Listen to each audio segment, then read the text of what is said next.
بہت سارے نشے لوگوں کو لگے ہوئے ہوتے ہیں۔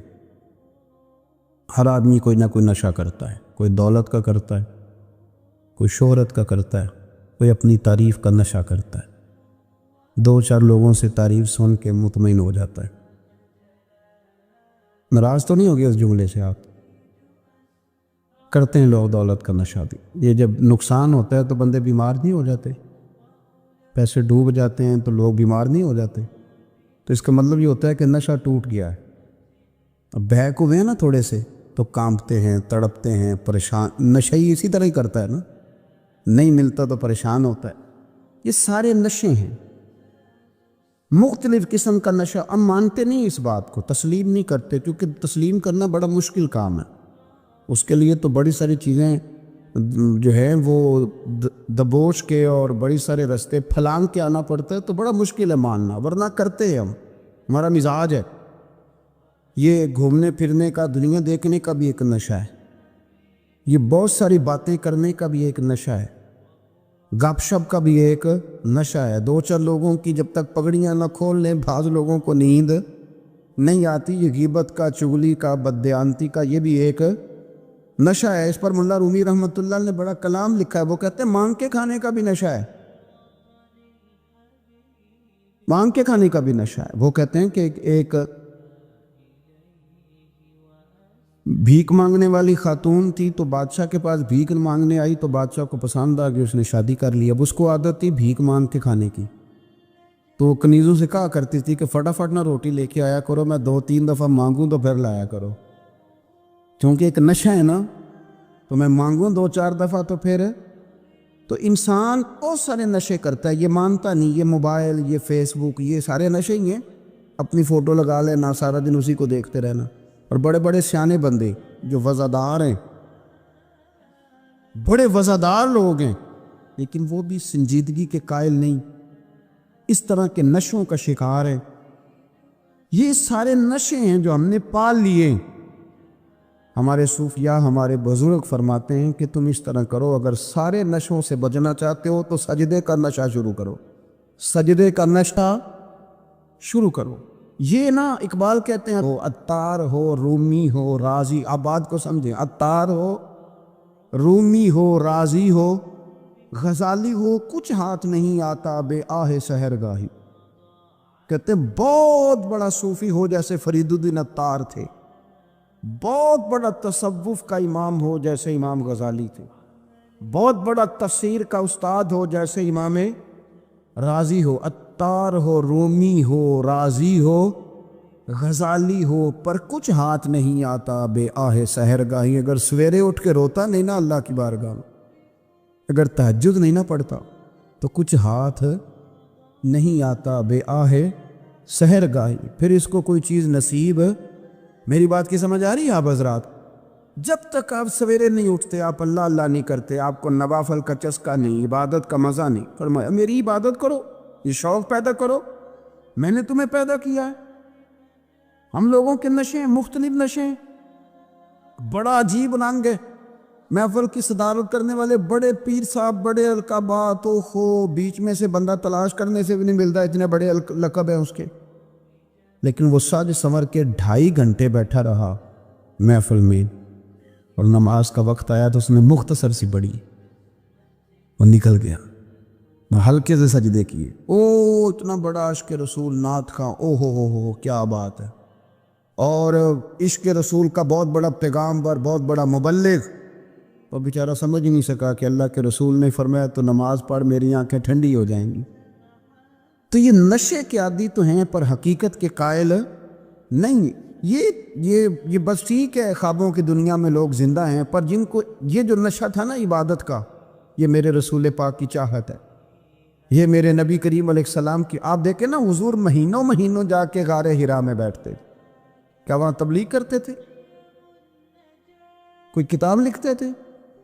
رسول کریم علیہ السلام مہینہ مہینہ رہتے غار حرا میں، کوئی نہ مجھے دیکھے، کوئی نہ مجھے ملے۔ حضور یہاں کیا ہے؟ فرمایا میں اپنے رب کی عبادت کروں گا۔ نبی کریم علیہ السلام نے سجدوں کے ساتھ پتھروں اور پہاڑوں کو آباد کر دیا، سجدوں کے ساتھ۔ آپ کا سجدہ آپ کو بہت ساری چیزوں سے چھڑا لیتا ہے۔ یہ بہت ساری جگہوں سے جھکنے سے بچا لیتا ہے۔ صوفیاء اولیاء یہ کیا کرتے تھے؟ یہ سجدے کا ذوق ہی تو پیدا کرتے تھے۔ سجدے کا ذوق شاہ عبدالعزیز دباغ رحمۃ اللہ تعالی علیہ اپنے مریدوں سے فرمایا کرتے تھے کہ اگر تم پکے نمازی بن جاؤ نا، تہجد گزار ہو جاؤ، تو میرے پاس آنا جانا چھوڑ دینا۔ عرض کی حضور کیوں؟ فرمایا میں تمہارے اور رب رسول کے راستے میں رکاوٹ نہیں بننا چاہتا، اب میرا مقصود ہے تمہیں وہاں تک پہنچانا، جب پہنچ گئے تو پھر میری ضرورت ختم ہو گئی۔ ہاں کبھی وسوس آئے، شک پیدا ہو، تکلیف ہو تو آنا، ورنہ میں نہیں چاہتا کہ میں رکاوٹ بنا رہوں۔ تم اللہ اللہ کرو، اس مالک کو راضی کرو۔ میرے رسول پاک علیہ وسلم نے فرمایا بندہ اللہ کے سب سے قریب اس وقت ہوتا ہے جب وہ سجدے کی حالت میں ہوتا ہے۔ کس کے قریب ہوتا ہے؟ اللہ کے سب سے قریب ہوتا ہے۔ وہ بڑا نیڑے ہے رب کے، بڑا قریب ہے، اس لیے کہ وہ حالت سجدہ میں، وہ جب سجدے کرتا ہے نا، اس کی بارگاہ میں جب جھک جاتا ہے۔ آپ ذرا سجدے کی کیفیت دیکھیں نا، زبان بھی یہاں ہے، آنکھ بھی یہاں ہے، کان بھی، عقل بھی ساری، اس نے سارا کچھ رکھ دیا سجدے میں۔ آپ وہ کبھی پیچھے جائیں تو دیہاتوں میں کہا جاتا تھا ناک سے نکیریں نکالو، بہت بڑی سزا ہوتی تھی نا، ناک سے نکیریں نکالو، بڑی سزا ہوتی تھی۔ تو اس نے کہا مالک مجھے کسی نے کہا نہیں، پر دیکھنا میں نے رکھ دی ساری عقل سجدے میں، اور رکھ کے کہا کیا؟ سبحان ربی یل، اللہ میں پست ہوں تو اعلیٰ، اللہ تو میرا رب ہے اور تو سب سے اعلیٰ اتنا۔ اور فرمایا جب یہ اس کیفیت میں ہوتا ہے تو پھر یہ اپنے رب کے قریب ہوتا ہے۔ کثرت عبادت، نوافل، ہمارے ہاں عمرے کی قرآن اندازی محفلوں پہ ہونے لگ گئی ہے، حالانکہ حدیث سے ثابت نہیں۔ میں دوستوں سے کہتا ہوں جائز ہے، کرنی چاہیے، عمرے کی قرآن اندازی جائز ہے، پر کسی حدیث میں نہیں آئی کہ قرآن اندازی کرو عمرہ کرو۔ حدیث میں قرآن اندازی یہ آئی ہے کہ نبی پاک علیہ السلام نے فرمایا تمہیں پتہ چل جائے نا پہلی صف کا ثواب کتنا ہے، تم قرآن اندازی کرو۔ عمرے کی قرآن اندازی کا تو پوسٹر چھپتا ہے، تو یہ والی قرآن اندازی کب ہونی ہے؟ ہونی چاہیے کہ نہیں؟ حضور نے فرمایا تمہیں پتہ چلے کہ اس کا ثواب کتنا، تو تم قرآن اندازی کرو، تم قرآن ڈالو۔ جب آپ نماز پڑھ رہے ہوتے ہیں، جب آپ کا مصلی آباد ہوتا ہے، صلاح الدین ایوبی ایک بزرگ سے ملاقات ہو گئی، بیت المقدس پر قبضہ تھا عیسائیوں کا، تو صلاح الدین بڑے پریشان تھے۔ وہ بابا جی کہنے لگے پتر کیا ہوا؟ کہنے لگے حضور پتہ چلا ہے دشمن کے 2 بحری بیڑے اسلحہ لے کے آ رہے ہیں، مسلمان پہلے ہی کمزور ہیں، اور اب اگر 2 بحری بیڑے اور آ گئے تو حضور مسئلہ بن جائے گا۔ تو میں پریشان ہوں کہ کس طرح یہ کم مسئلے والی ہماری فوج ہے کیسے مقابلہ کرے گی۔ تو بابا جی کہنے لگے پتر اس طرح کرنا، آج رات تو بھی دعا کرنا اور میں بھی کروں گا، تو بھی دعا کرنا، آپ ناراض نہ ہونا، ہم تو پیروں والے ہیں، ہم تو پیروں کے نوکر غلام ہیں، ہمارا تو گزارا ہی نہیں، ہمیں تو ملتا ہے سارا کچھ وہاں سے۔ پر میرا سوال یہ ہے کہ تعویذ لینے جاتے ہو نفل کیوں نہیں پڑھتے؟ رات اللہ اللہ کیوں نہیں کرتے؟ یہ بھی تو ہمارے بزرگوں کا ہی طریقہ ہے، انہوں نے تو ہمیں سکھایا ہے۔ صلاح الدین ایوبی سے بزرگوں نے کہا کہ رات آج نا اللہ اللہ کرنا، تو میں تیرے لیے دعا کروں گا، تو بھی دعا کرنا۔ تو بندہ جب دکھی ہوتا ہے تو سجدہ کرتا ہے، تو پھر ہی تو مصلی بھیگ جاتا ہے، پھر ہی تو مزہ آتا ہے۔ سکھی بندہ تو کعبے جا کے نہیں روتا، دکھی تھے، تکلیف تھی، تو سر رکھا سجدے میں تو تڑپ کر۔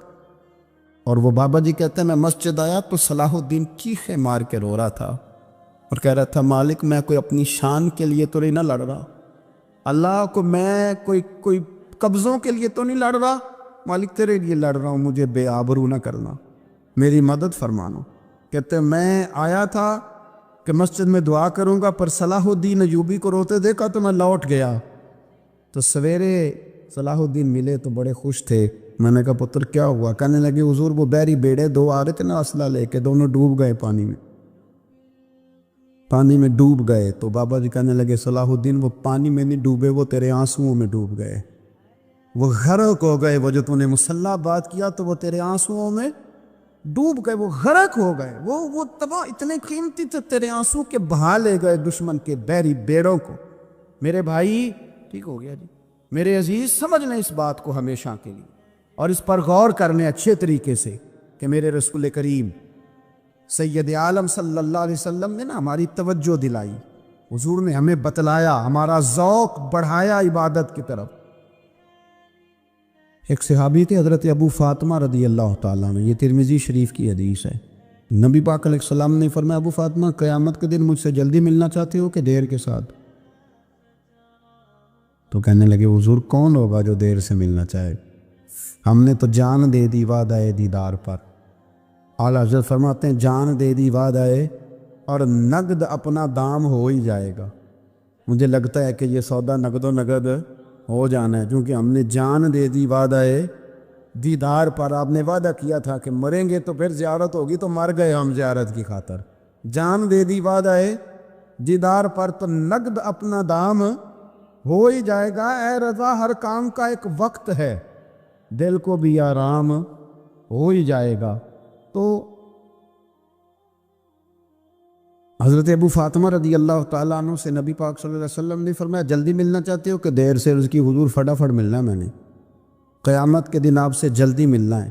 تو نبی پاک علیہ السلام نے فرمایا پھر اس طرح کرنا، دنیا میں رہ کے سجدے زیادہ کرنا، پھر سجدے زیادہ کرنا، قیامت میں ملاقات جلدی ہو جائے، قرب ملے گا تمہیں۔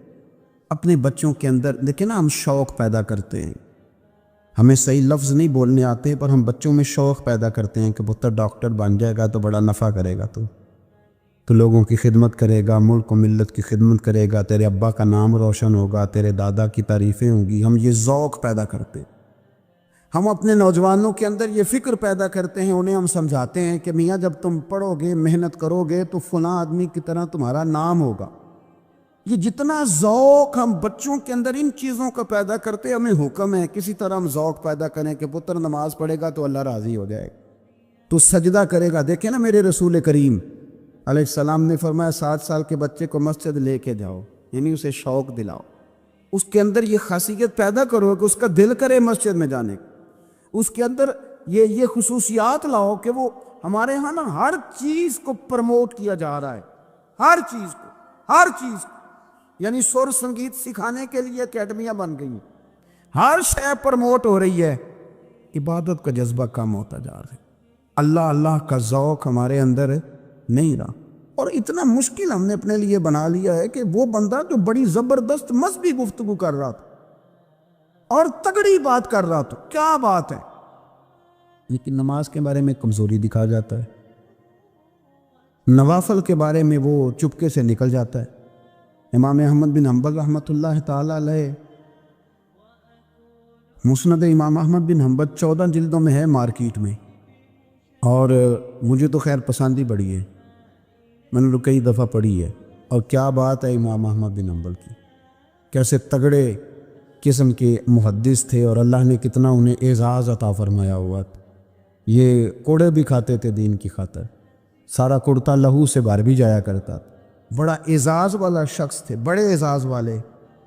حدیثیں جمع کرنا، حدیثیں لکھنا، حدیث پڑھانا، سارا دن رہتے تھے۔ کہہ سکتے تھے کہ میں کر تو رہا ہوں کام، اور حدیث بھی موجود ہے کہ عالم عابد سے افضل ہوتا ہے، پر اس کے باوجود امام احمد بن حنبل رحمۃ اللہ علیہ 300 نفل فرض نمازوں کے علاوہ پڑھا کرتے تھے، 300 نوافل روز پڑھا کرتے تھے۔ ان کے بیٹے نے کہا ابا جی مکان خریدنا ہے تو کوئی جگہ کہاں کر کے لوں، بہت ساری آبادیاں، تو فرمایا پتر وہاں لینا جہاں مسجد قریب ہو۔ میرے رسول کریم سید عالم صلی اللہ علیہ وسلم اتنا پسند کرتے مسجد کو، اتنا پسند کرتے نماز کو، کہ رسول کریم صلی اللہ علیہ وسلم تہجد کی نماز بھی پڑھتے، پھر حضور فجر کی نماز بھی پڑھتے، نبی پاک وتر کو الگ کر کے پڑھتے، عشاء کے ساتھ نہیں پڑھتے۔ یہ تو ہمیں اس لیے اجازت دی ہمارے بزرگوں نے کہ بعد میں اٹھے گا کون علیحدہ وتر پڑھنے کے لیے، عشاء کے ساتھ پڑھ لیں۔ وتر پڑھتے، تہجد پڑھتے، فجر پڑھتے، اشراق پڑھتے، چاشت پڑھتے، پھر مغرب کی نماز کے بعد 6 رکعت اوابین پڑھتے، پھر رات کو صلاۃ اللیل پڑھتے۔ سیدہ عائشہ صدیقہ کہتی ہیں زمانہ سو جاتا اور میرے رسول مصلی بچھا کے کھڑے ہو جاتے، او یار کھیتی باڑی کر کے نہیں، محنت مزدوری کر کے نہیں۔ جناب عائشہ کہتی ہیں میں یہ بھی دیکھتی کہ حضور ایک آیت شروع کرتے تو ساری رات اسی کو پڑھتے، اور میری نظر جاتی تو قدم مبارک پہ ورم آ جاتا. یار نماز پڑھ کے اتنی مشقت کر کے اتنی جد و جہد کر کے ورم آ گیا. یا رسول اللہ اتنی محنت کیوں کرتے ہو؟ فرمایا افلا اکون عبدا شکورا، کیا میں اپنے رب کا شکر گزار بندہ نہ بنوں؟ صحابہ کا ذوق عبادتوں کا، ریاضتوں کا، تلاوتوں کا، طبیعت ہے ان کی. وہ ایک دوسرے کو، حضرت مولا علی شیر خدا کرم اللہ تعالیٰ وجہ الکریم کے زمانے میں روم کے بادشاہ نے کہا یار یہ مسلمانوں کا پتہ تو کرو، یہ آخر کیوں اتنے زیادہ مجاہد ہیں؟ اس زمانے میں جاسوس بھیجنے کا مزاج تھا. اب تو جاسوس پکڑا جاتا ہے، اب تو جاسوس، اور جاسوسی کا شوق ویسے آج بھی ہے. عرض کروں تھوڑی سی بات اس عنوان سے. پتہ کیا ہمارا مسئلہ ہے؟ ہم جہاں جاتے ہیں نا وہاں تھوڑی خوشبو سونگنے کی کوشش کرتے ہیں. وہ کیا ہے تو یہ کیا ہے تو ادھر کیا ہے تو تھوڑا سا ادھر کیا ہے. میرے رسول پاک پڑھیے درود شریف، سارے پڑھیے ذرا زور سے، صلی اللہ تعالی. نبی پاک علیہ السلام نے فرمایا جاسوسی نہ کرنا ورنہ تم بندوں کو خراب کر دو گے. اور فرمایا اس طرح نہ ہو کہ تم کسی کے اب کھول نہ نکلو تو تمہارے پہلے کھول جائیں. یہ جو ذوق ہے نا یہ ختم کریں، چھوڑیں. مطلب آپ کس چکر میں پڑے ہوئے ہیں؟ اتنی زیادہ توجہ کرنے کی کیا ضرورت؟ نے کام سے کام رکھیں، اس میں بندہ تھوڑا سا نا آسان رہتا ہے. یہ جو بہت زیادہ ٹٹولنے والے لوگ ہوتے ہیں نا وہ بیچارے پھر عمر ٹٹولتے ہی گزار دیتے ہیں، اس لیے کہ مزاج ہی بہت پکا ہے. بوری کا منہ کھول کے اندر تک ہاتھ ڈالنا، تو پھر کئی دفعہ سامنے سے بچھو بھی لڑ جاتا ہے، خرابی ہوتی ہے. تو جاسوسی کی جاتی تھی. اس نے بھی جاسوس بھیجے کیونکہ قبیلوں کے لوگ تھے، کچھ مسلم کچھ کافر، پہچانے نہیں جاتے تھے لوگ. تو کچھ لوگ اس نے بھیجے، انہوں نے آ کے نا تحقیق کی، ریسرچ کری کہ آخر ماجرا کیا ہے. تو واپس جا کر انہوں نے رپورٹ دی نا روم کے بادشاہ کو. اس رپورٹ کا ایک جملہ بڑا شاندار ہے. وہ کہنے لگا بادشاہ ہمیں مسلمانوں کی کوئی سمجھ نہیں آئی، ہمیں کوئی سمجھ نہیں. انہوں نے کہا کیوں نہیں سمجھ آئی؟ کہنے لگے یار عجیب بندے ہیں، جب رات مصلی پہ بیٹھتے ہیں تو یوں لگتا ہے ان کا دنیا سے رشتہ ہی کوئی نہیں، کوئی کسی کو نہیں جانتا. کوئی اپنے دکھ سنا کے رو رہا ہے، کوئی اپنی بات کر کے رو رہا ہے. لگتا ہے کہ ان کا کوئی رشتہ ہے ہی نہیں جب مصلی پہ بیٹھتے ہیں. اور فرمایا جب سویرے یہ جہاد کرنے نکلتے ہیں تو لگتا ہے ان سے زیادہ دلیر ہی کوئی نہیں.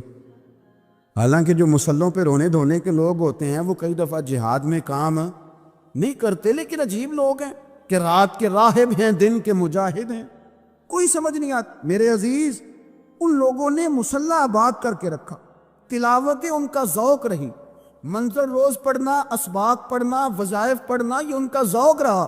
اعلیٰ حضرت بریلوی رحمۃ اللہ نے 1000 کتاب لکھی ہے، لیکن الوظیفۃ الکریمہ کے نام سے جو وہ صبح و شام وظائف پڑھتے تھے وہ الگ انہوں نے ان کو بیان کیا، پابندی کے ساتھ اپنی اللہ اللہ کرتے. شیخ شہاب الدین سہروردی رحمۃ اللہ علیہ پر ایک بندے نے اعتراض کیا. اس نے کہا جی آپ کس قسم کے صوفی ہیں، مرید بیٹھے ہیں اور آپ وہاں نفل پڑھ رہے ہیں؟ یہ بڑا مسئلہ ہوتا ہے نا. جو بندہ ملنے آتا ہے وہ اپنے ٹائم کے حساب سے آتا ہے، اور اس کا یہ بھی خیال ہوتا ہے کہ پیر صاحب جو ہیں وہ چونکہ درویش ہیں تو نہ انہیں روٹی کھانی چاہیے نہ سونا چاہیے، چونکہ وہ درویش ہیں، اور ہم چونکہ درویشوں کے ماننے والے ہیں لہذا ہمارا یہ طریقہ ہونا چاہیے کہ جیسے ہم کہیں درویش ویسے ہی کر جائے. حالانکہ جس کو آپ درویش کہیں گے آپ اس کی مانیں گے، آپ منوائیں گے نہیں، تو ہمارا مزاج ہوتا ہے. شیخ شہاب الدین پر لوگوں نے اعتراض کی، حضور لوگ ملنے آئے ہیں، زیارت کرنے آئے ہیں، یہ بندے دعا کرانے آئے ہیں، اللہ اللہ کرانے آئے اور آپ نفل پڑھ رہے ہیں. کیا جملہ ہے، کیا حسن ہے، کیا خوبصورتی ہے. فرمانے لگے رب رسول سے مانگنے کے لیے مصلی بچھایا ہے، اگر وہاں سے مانگوں گا نہیں تو تمہیں دوں گا کیا؟ پہلے مجھے کچھ لے تو لینے دو، اگر میرے پلے کچھ ہے ہوگی تو آگے دوں گا نا. تو میں مانگنے گیا تھا کہ یا اللہ دے تیرے بندے لینے آئے ہیں، دے تو میں کچھ لوں گا تو آگے دوں گا نا. لیکن ہمارا یہ سٹیٹس، یہ مزاج، یہ شعور نہیں ہے. گپیں، کہانیاں، داستانیں، گفتگو، خطابت، واز، کیا بات. لیکن اگر کچھ کرنے کا کام ہو تو وہ نہیں ہم سے ہوتا. میرے نبی کریم علیہ الصلاۃ والسلام نے مصلی سے دل لگانے کا درس دیا، حضور نے توجہ دلائی. صحابہ اس ذوق کے حامل لوگ تھے، وہ کوشش کرتے تھے. جناب صدیق اکبر رضی اللہ تعالیٰ عنہ کا عبادت کا مزاج ہمیشہ قائم رہا. حضرت عمر فاروق ساری رات اللہ کے حضور کھڑے رہے. حضرت عثمان غنی رضی اللہ تعالیٰ عنہ عشاء کی نماز پڑھ کے 2 رکعتوں کی نیت باندھتے تھے، 15 سپارے پہلی رکعت میں پڑھ دیتے. اور 15 سپارے قرآن مجید کے دوسری رکعت میں پڑھ دیتے۔ آپ نے نا حضرت عمر فاروق کے وصال کے بعد ان کی ایک بیوہ سے نکاح کیا، حضرت عثمان غنی نے نکاح کیا۔ وہ خاتون آپ کے نکاح میں آئیں تو عرض کرنے لگیں، امیر المومنین میرے لیے اعزاز تو بہت ہے کہ میں امیر المومنین کی بیوہ تھی تو امیر المومنین کی منکوحہ ہو گئی ہوں، لیکن حضور نہ تو میں جوان ہوں کہ میرے اندر رغبت ہوتی اور نہ میں اب اس قابل ہوں کہ کوئی خدمت کر سکوں، میرے ساتھ نکاح کی وجہ کیا بنی؟ تو عثمان غنی رو پڑے، فرمانے لگے میں نے عمر فاروق کو مسجد میں اپنے رب سے ڈرتے ہوئے دیکھا، میں نے اسے روتے ہوئے دیکھا ہے، عدل کرتے دیکھا ہے، انصاف کرتے دیکھا، امت کی خیر خواہی کرتے دیکھا۔ تمہارے ساتھ نکاح اس لیے کیا ہے کہ تم مجھے یہ بتاؤ کہ عمر فاروق گھر کے اندر اپنے رب کو کیسے راضی کرتے، گھر کے اندر کیسے راضی کرتے تھے، وہ طریقے بتلاؤ، تم بتاتی جانا اور میں بھی اسی طرح گھر میں عبادت کروں۔ میرے رسول کریم علیہ السلام نے ارشاد فرمایا، حضور فرمانے لگے جس گھر میں اللہ کا ذکر ہوتا ہے وہ گھر زندوں کا ہے، اور جس گھر میں رب کریم کا ذکر نہیں ہوتا وہ گھر زندوں کا نہیں ہے۔ گھر نا ہم نا کتابوں میں پڑھتے ہیں کہ ایک بزرگ کہتے ہیں، حضرت فضیل بن عیاض کہتے ہیں کہ میں ایک گلی سے گزر رہا تھا تو گھر کے اندر کسی قاری سامنے قرآن کی آیت پڑھ دی، ولی من خاف مقام ربہ جنتا، میں تے میرے کانوں سے ٹکرائی تو اللہ نے میری کایا ہی پلٹ دی، میں توبہ کر گیا۔ اب گھر کے اندر سے آواز آئے تو صحیح نہ تلاوت کی، پر اندر سے آواز آتی نہیں ہے، ڈیک بجنے کی آواز آتی ہے یا ٹی وی چلنے کی آواز آتی ہے یا دھوم مچانے کی آواز آتی ہے۔ عبادت کا وہ جو خاص شوق تھا، وہ جو حسن تھا، وہ جو توانائی تھی، وہ جو بات تھی۔ ایک جگہ پہ ہم بیٹھے تھے تو وہاں ایک صاحب آئے اور انہوں نے آتے ہی کہا کہ مہربانی کریں ذرا مجھے مصلی دے دیں، میرے نہ کچھ نفل رہ گئے۔ تو میں نے وضو کر لیا تو کوئی مصلی مل جائے، مصلی انہیں دے دیا گیا، وہ مصلی لے کے چلے گئے تو پیچھے ایک صاحب نے تبصرہ کیا، کہنے کتنا ریاکار بندہ ہے، لوگوں کو دکھا رہا ہے کہ میں نفل پڑھتا ہوں، ہے کوئی بات کرنے والی؟ میں نے اسے کہا تو مہربانی کرنا اس طرح کی ریاکاری تو بھی کر، پکڑ مصلی اور جا تو بھی تھوڑی ریاکاری کر کے آ، اٹھ ذرا شکر کر، کوئی یہ ریاکار بھی ملا ہے، کوئی نفل پڑھ کے ریاکاری کر رہا ہے۔ اللہ کا میں کہتا ہوں کو پڑھے تو صحیح نہ، یار یہ کوئی دور ہے نفل پڑھنے کا؟ اس میں تو لوگوں کا مزاج ہی نہیں، طبیعت ہی نہیں۔ میں نے کہا چل مہربانی کر یہ لے مصلی اور تو بھی جا تھوڑی سی ریاکاری کرو تو صحیح نا، مزاج ہی نہیں، ذوق۔ جمعے کی نماز پڑھ کے یوں دنیا بھاگتی ہے، او ہو پتہ نہیں کون سی پیچھے آگ تھی جو بجھائی جائے گی، اور آج تک لوگ مسئلہ پوچھ رہے ہیں کہ جمعے کی بعد والی سنتیں کتنی ہوتی ہیں۔ میں نے کہا کتنے سال ہو گئے جمعہ پڑھتے، کتنے سال ہو گئے، ابھی تک سنتوں کا نہیں پتہ، ابھی تک نہیں علم کے پہلے کتنی رکھتے ہیں اور بعد میں کتنی رکھتے ہیں۔ فجر کی سنتیں کب پڑھنی چاہیے؟ سنو فجر کی سنتوں کے بارے میں۔ میرے رسول کریم سید عالم صلی اللہ تعالیٰ علیہ وسلم سے ایک صحابی نے پوچھا تھا، حضور میری فجر کی سنتیں رہ گئیں یا رہ جاتی ہیں تو حکم کیا ہے؟ کیا انداز ہے حضور کا؟ بخاری مسلم کے لفظ سنو، حضور سید عالم صلی اللہ علیہ وسلم فرمانے لگے، اس نے کیا پوچھا تھا؟ حضور جواب کیا دیتے ہیں؟ فرمایا فجر کی سنتیں کبھی نہ چھوڑنا، فجر کی پہلی 2 سنتیں کبھی نہ چھوڑنا۔ یا رسول اللہ صلی اللہ تعالیٰ علیہ وسلم میری رہ گئی ہیں، رہ جاتی ہیں۔ فرمایا فجر کی 2 سنتیں نہ چھوڑنا، فرمایا فجر کی پہلی 2 سنتیں مجھے دنیا اور دنیا کے اندر جو کچھ ہے وہ سب سے زیادہ پیاری ہے۔ فجر کی 2 سنتیں دنیا اور دنیا میں جو کچھ ہیں مجھے وہ سب سے زیادہ پیاری ہے، اس لیے فجر کی سنتیں نہ چھوڑنا۔ اپنا ذوق، اپنی طبیعت، ہم نے نا ذوق غلط بنا لیا۔ اگر 20 بندے کہہ بھی دیں گے تو نے بڑی شاندار تلاوت کیا تو کیا اس سے بنے گا؟ 100 بندہ کہہ بھی دے تیری کیا بات ہے، کیا بات ہے نعت خاں کی، کیا بات ہے علامہ صاحب کی، پیر صاحب کی۔ نبی کریم صلی اللہ علیہ وسلم فرماتے ہیں کہ ایک صحابی حضور کی بارگاہ میں آئے، عرض کی یا رسول اللہ صلی اللہ علیہ وسلم پریشان رہتا ہوں اپنی آخرت کے لیے، اور یہ بھی بڑا اللہ کا فضل ہے کہ کوئی آخرت کے لیے پریشان ہو۔ حضور میں اپنی آخرت کے لیے بڑی پریشانی میں رہتا ہوں، کوئی ایسی بات بتا دیں کہ رب مجھے نجات عطا کر دے۔ تو نبی پاک صلی اللہ تعالیٰ علیہ وسلم نے ایک ہی بات ارشاد فرمائی، فرمایا تم اپنے رب کے ساتھ بددیانتی نہ کرنا، اللہ تجھے نجات عطا کر دے گا۔ عرض کی یا رسول اللہ صلی اللہ علیہ وسلم اللہ کے ساتھ بددیانتی اور خیانت کیا ہے؟ لوگوں کے ساتھ تو معاملہ سمجھ میں آتا ہے کہ کسی نے کوئی رقم رکھوائی، کوئی ڈیوٹی دی، کوئی ذمہ لگایا، پورا نہ کیا تو بددیانتی ہو گئی۔ اللہ کے ساتھ بددیانتی کا معنی کیا ہے؟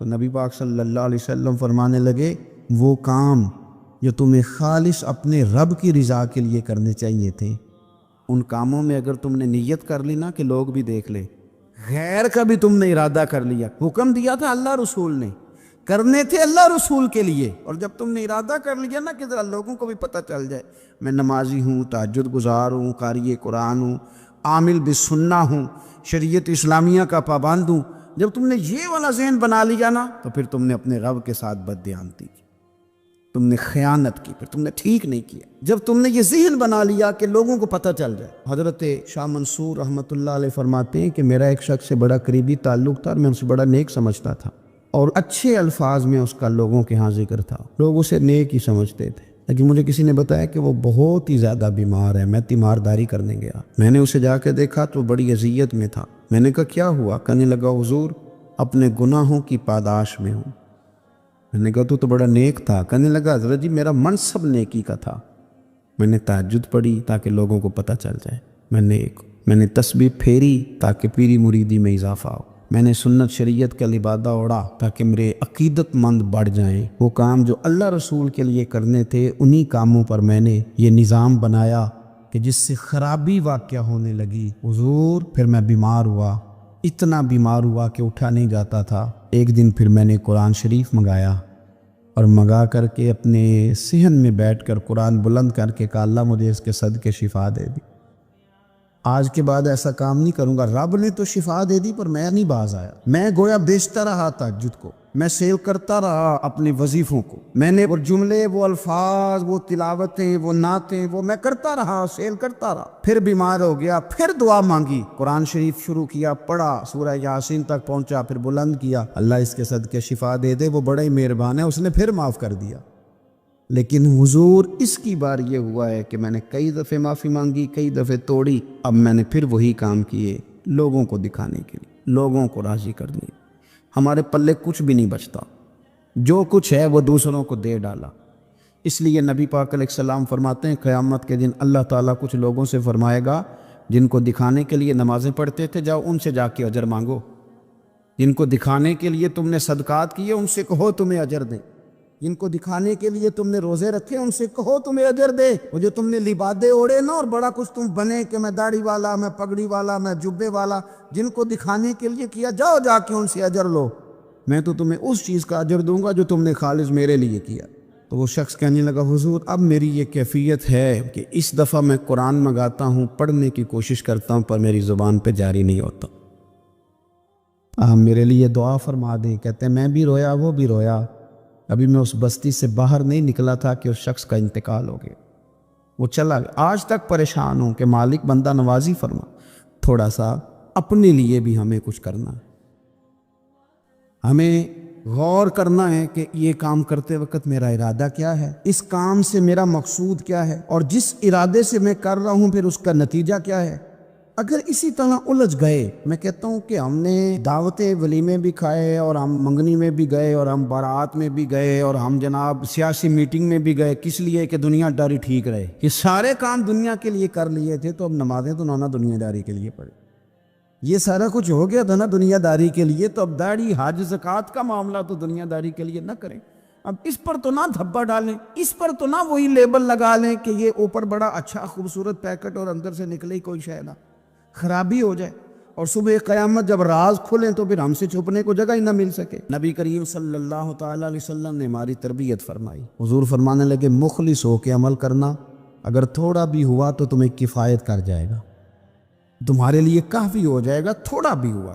کچھ بوجھ انسان کے ظاہری ہوتے ہیں اور کچھ باطنی ہوتے ہیں، ظاہر کے جو بوجھ ہوتے ہیں وہ بھی انسان کو تکلیف دیتے ہیں اور باطن کے بوجھ بھی تکلیف دیتے ہیں۔